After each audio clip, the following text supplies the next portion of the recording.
Assalamualaikum. My name is Muhammad Amin. Today I'm going to present my topic, that is patch clamp. What is patch clamp? The patch clamp technique is a laboratory technique in electrophysiology used to study ionic currents in individual isolated living cells, tissue sections, or patches of cell membrane.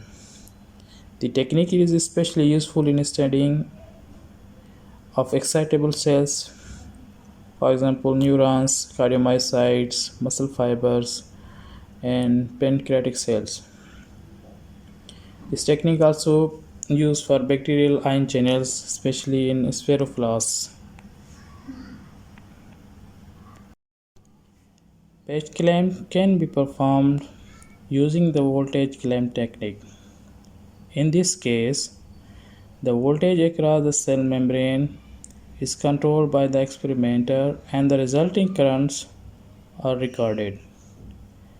Alternatively, the current clamp technique can be used.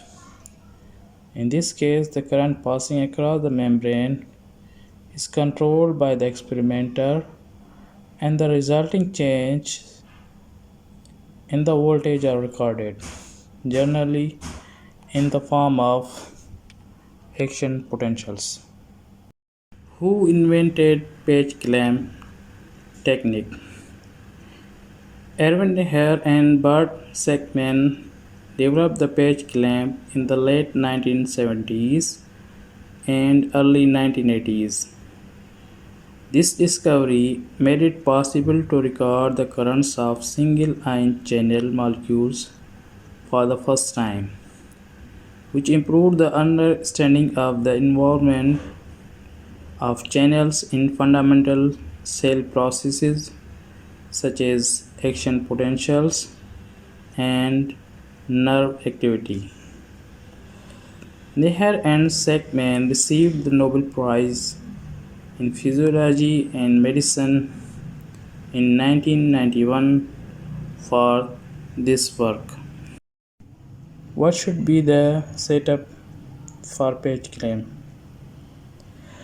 During a patch clamp recording, a hollow glass tube known as a micropipette or a patch pipette filled with an electrolyte solution and a recording electrode connected to an amplifier is brought into contact with the membrane of an isolated cell.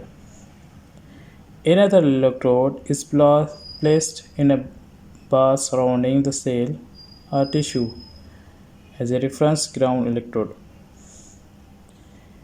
An electrical circuit can be formed between the recording and the reference electrode with the cell of interest in between. In this slide, circuit formed during whole cell or perforated cell in patch clamps, where the myocyte cell is placed inside this cell bath, which contains also electrolytes, and this myocyte is directly attached with the micropipette. This micropipette contains the electrolytes, and inside the micropipette there is electrodes, and in the cell bath there is also bath electrode, which is called reference electrode, and these electrodes, which is dipped inside this bath electrode and the micropipette electrode, makes this circuit, and this circuit connected with the amplifier to record the currents of action potential.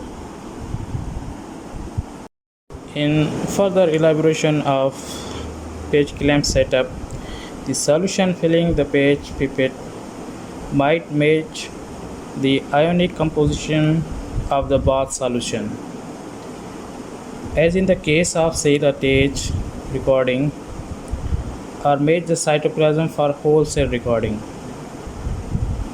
The solution in the bath solution may match the physiological extracellular solution, the cytoplasm, or be entirely non-physiological, depending on the experiment to be performed.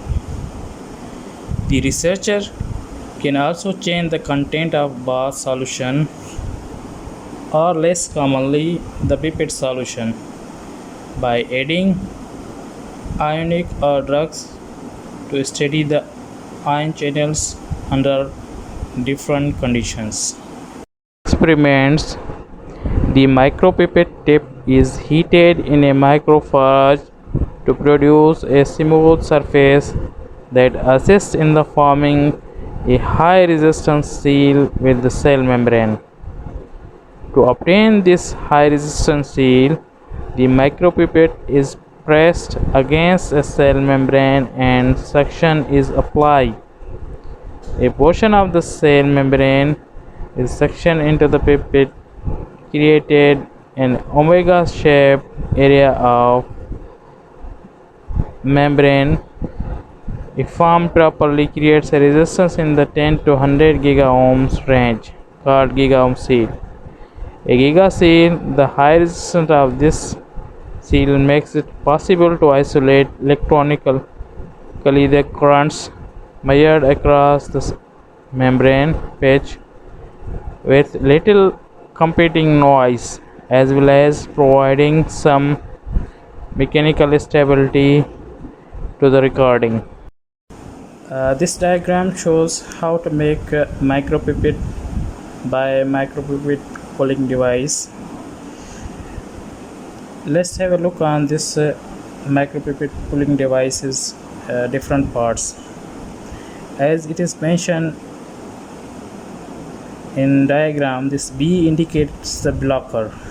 This blocker helps this pulling force Z to go downside B, and C is a heating coil which melts this tube for making micropipette, and F indicates the fastening screw which holds the glass tube, and the H is a heating wire used for heating purpose to this glass tube, and the I is a current for generating heat, while J is a fastening jaw which holds the pipette glass tube downside, and M is a micropipette which resultant into the right side. If you see this right side diagram, this final resultant micropipette which is formed in this whole process, and the S is the switch, the power supplied, Z is the pulling source.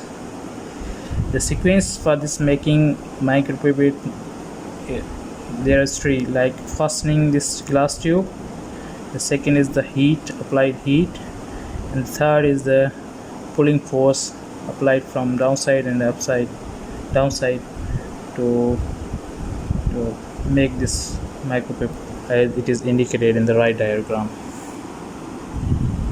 Slide, you will see the recording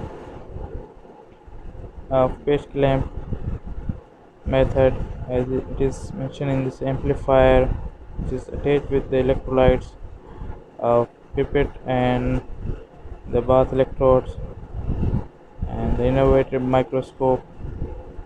You can see this solution inflow inside this bath which contains the solution, and the solution outflowing from the bath, and this bath contains the myocytes or cells of the neurons or cardiomyocytes which are under experiment. We have different variations in patch clamp.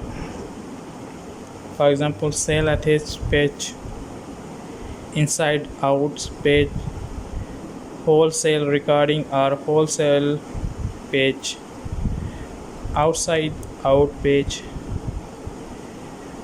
perforated patch, loose patch. We'll discuss each types separately. Let's discuss about cell attached patch. For this method, the pipette is sealed onto the cell membrane to obtain a giga seal, a seal with electrical resistance on the order of a gigaohm, ensuring that the cell membrane remains intact. This allows the recording of currents through single or few ion channels contained in the page of membrane captured by the pipette. In this picture, the method of cell attach is depicted, in which a gigaohm seal is formed between cell membrane and micropipettes between ion channels, and this gigaohm seal helps in recording the current of ion channels of the neuron cells. Let's discuss another method, inside out page. In the inside out method, a page of membrane is attached to the page pipette, detached from the rest of the cell, and the cytosolic surface of the membrane is exposed to the external media or both. One advantage of this method is that the experimenter has access to the intracellular surface of the membrane via the bath and can change the chemical composition of what the inside surface of the membrane is exposed to. This diagram shows the inside out method.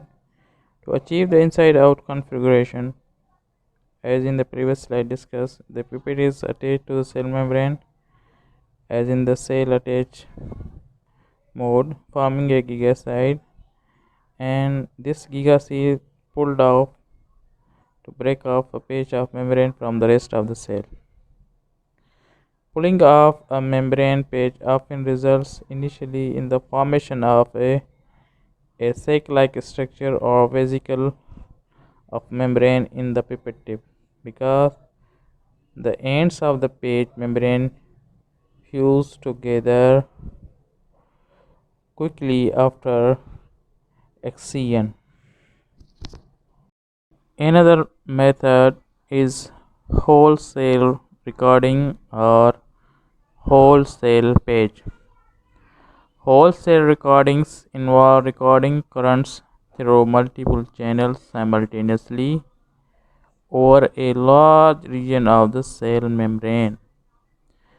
The electrode is left in a place on the cell as in the cell attached recordings, but more suction is applied to rupture the membrane page, thus providing access from the interior of the pipette to the intracellular space of the cell.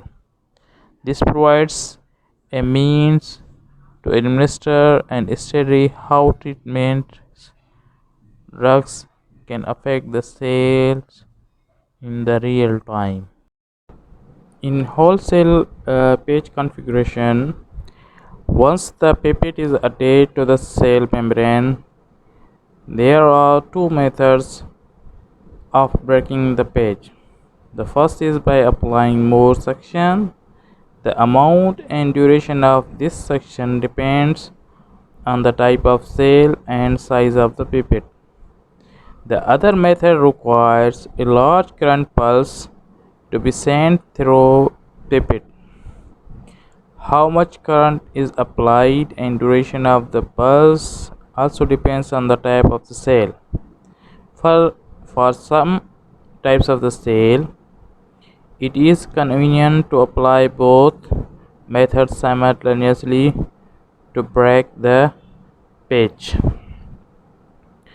The advantage of the wholesale clamp recording over sharp electrode technique recording is that the large opening at the tip of the page clamp electrodes provides lower resistance and thus better electrical access to the inside of the cell. A disadvantage of this technique is that because the volume of the electrode is larger, than the volume of the cell. The soluble contents of the cell's interior will slowly be replaced by the contents of the electrode. This is referred as the electrode dialyzing the cell's content. Next, we will discuss another method that is called outside out patch. The formation of an outside out patch begins with whole cell recording configuration. After the whole cell configuration is formed, the electrode is slowly withdrawn from the cell, allowing a bulb of membrane to bleb out from the cell.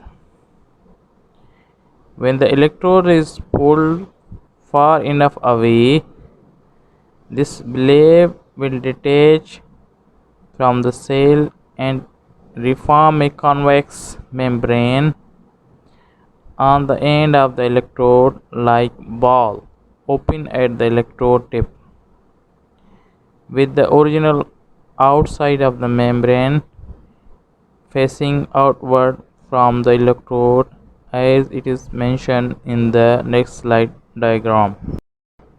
In outside out patch method, a researcher is free to move the pipette and the bleb with its channels to another bath of solution, while multiple channels can exist in a bleb of membrane.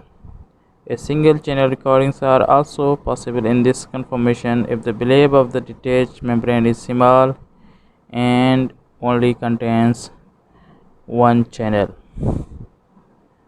Outside out patch gives the experimenter the opportunity to examine the properties of an ion channel when it is isolated from the cell and exposed successively to different solutions on the extracellular surface of the membrane.